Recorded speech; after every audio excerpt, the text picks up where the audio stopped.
I just got back from vacation in Florida and it was a great time. We were there for about 4 days in total and it was a great vacation. And these are 3 things that I realized while being on vacation in Florida. We were in the Fort Myers area. So the first thing that I realized while being on vacation in Florida is that Florida is a great place to vacation. And a lot of people were there on vacation, but also a lot of people live there. And I realized that it's great to go to the beach every day and go on all these great walks and see all these great palm trees and all these little things, but that's not the reality of living in Florida. At least that's not what I think. When people go on vacation in Florida, they think, oh man, we should move here and every day is gonna be like this. When that's definitely not the case, because a lot of times people bring their money that they make from up north down to Florida.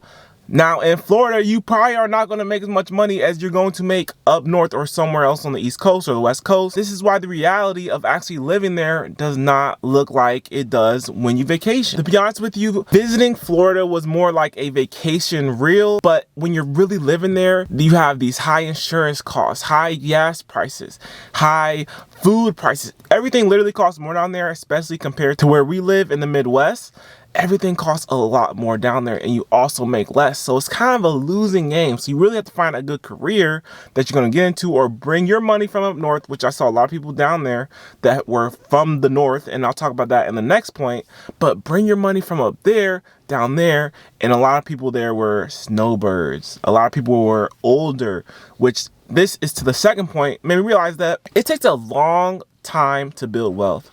A lot of people there, I would say probably 80% of people there were well into their 50s, well into their 60s, 70s. We went to Naples, Florida, and in Naples, Florida, we saw Maybachs, Rolls Royce, we saw Mercedes-Benz, BMWs, we saw all these really nice cars. And you look at who's driving those cars, is someone that's a lot older than what we are, someone that's in their 60s, 70s. And then when you go to the beach, you'll see some younger people, but just walking throughout the areas and you'll see all these senior communities and these big houses. And then in front of it, you'll see someone that's probably in their 60s or 70s. And like I said, it just shows that it takes a long time to build wealth, and that's what these people did. At least I believe they built their wealth through long-term investing. They built their wealth through maybe starting a business or just investing to their 401k. And I met some people down there that were grandparents and they were snowbirds. They just go there for 3 months or 6 months and then come back up north. One couple, they're from Cleveland. So they go down to Fort Myers, or we were actually in the Naples area. They go down to the Naples area, live there, maybe rent, maybe own.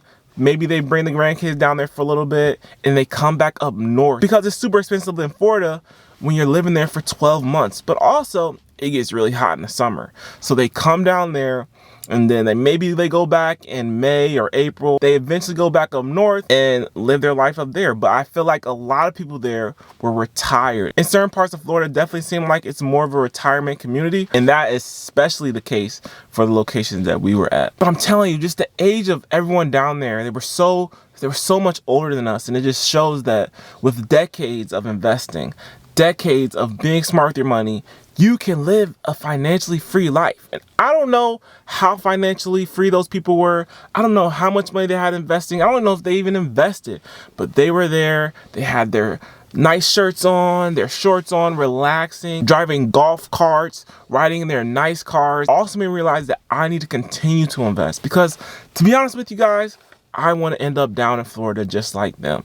I know Florida's crazy expensive, but I want to live there full time. I know summer is crazy hot. I know it's super expensive down there and it gets very crowded around this time of year when we went. It was super crowded, but still, I want to live down there. And I know I have to work my butt off where I'm making the money, invest into my future so that eventually we can move down there and be financially free. And if it happens sooner, then it happens sooner. Like I said, I am de-risking my investment portfolio.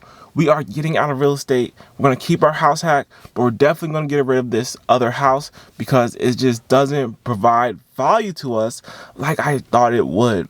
We're just going to get straight to the simple investing into our 401k, Roth IRA, a little bit of brokerage account, get that pension, and live our lives financially free, stress-free 20 years from now. But money is not an overnight success. You don't gain money overnight. It's not this get-rich-quick scheme, because if it was, I would have saw a whole bunch of young people living down there. And you'll see that potentially more in Miami, but on the Fort Myers side, we saw that old wealth, big houses, huge $1 million houses down there, and they were owned by older people. They were not owned by 24-year-olds or 30-year-olds. And yes, there are some people out there that are going to get money very quickly, that are going to obtain money very quickly and earn it very quickly.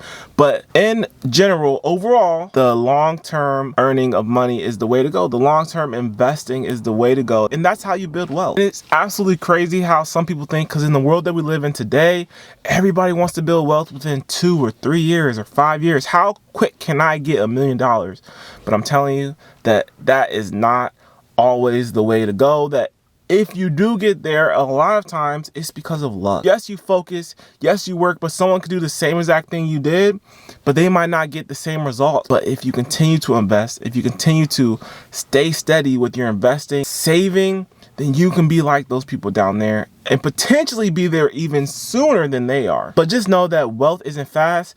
It's built quietly over time. And my third point is that vacations expose your spending habits. Vacations show how much you're going to spend on going out to eat, how well you're going to do with budgeting, how well you have done with budgeting for your vacation.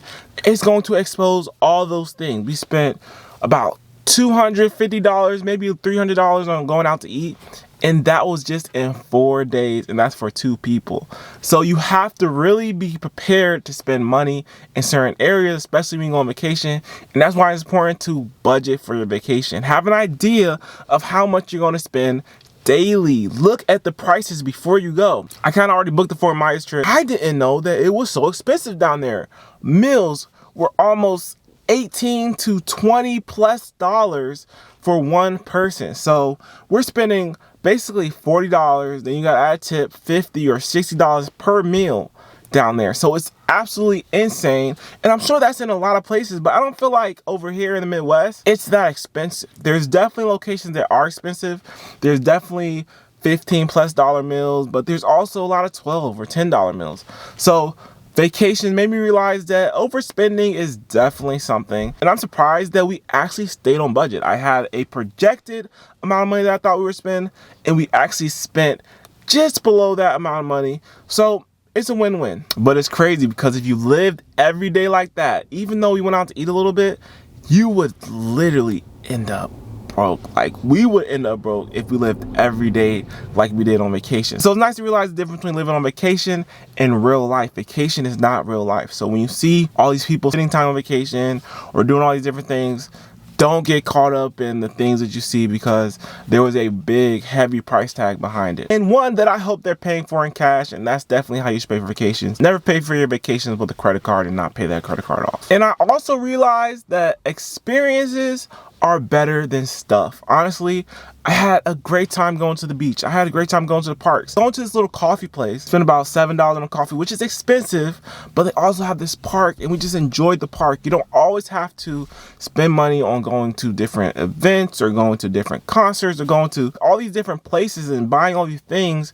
I realized that experiences is the way for us. Being down there in Florida, it made me want to retire earlier. I'm already on path to retire at 49, but if we could retire even earlier, that would be amazing. But I'm currently locked in with the situation I'm in my job. 49 is a great time to retire, but I would love to live that life every single day. Maybe not the going out to eat, multiple times a day or all week, but definitely being able to live my life and go to the beach when I want. Go to the beach on a random Wednesday.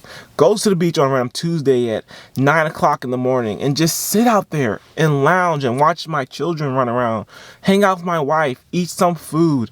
That would be an amazing experience. So being out there on vacation has definitely made me want to retire earlier. I still believe that 49 is a great time to retire. I'm going to continue to invest and save for that time. So I think definitely for me, what I kind of gained out of the vacation was I was able to relax. I was able to chill. I'm ready to go back to work, fully charged, ready and motivated. And then I'll be going on vacation again in a few months. Who knows where we'll go? Maybe we'll just stay local, because going on vacation is a lot of money. It just wouldn't make financial sense for us to go on vacation every single time I have extended leave from work. So we'll see what we do in May. It was a great vacation, and it showed me that I need to get my side hustle game going, because like I said, in Florida, you don't make as much money as you do on the East Coast or on the West Coast. So I need to build money from a side business or money from some kind of hobby or passion, so I can have extra cash flow, so that maybe down the line this hobby or side hustle can replace my job full time, and I can do that from anywhere. So we'll see how it goes. I have to really look into myself, realize what I want to do with my life, and think, do I just want to be a normal worker? Do I just want to be a normal W-2 worker, which is nothing wrong with that? Or do I really want to work my butt off and find some kind of side hustle or grow my YouTube channel to where it's making money and potentially replacing the income that I gain from my job, or adding to it? I think I will personally add to the income first until it's stable for at least 3 years. Because like I said before, I'm de-risking my portfolio, I'm de-risking my life. I can't be out here risking leaving my job, my steady paying job, for a potential hobby or YouTube or whatever, and then not have that guaranteed income coming in. I hope you guys enjoyed the video, and if you did, leave a like, subscribe to my channel, and also leave some comments in the comment section about the last time you went on vacation, or if you've ever been to Florida on vacation, and how did you like it. So I'll see you guys in the next video.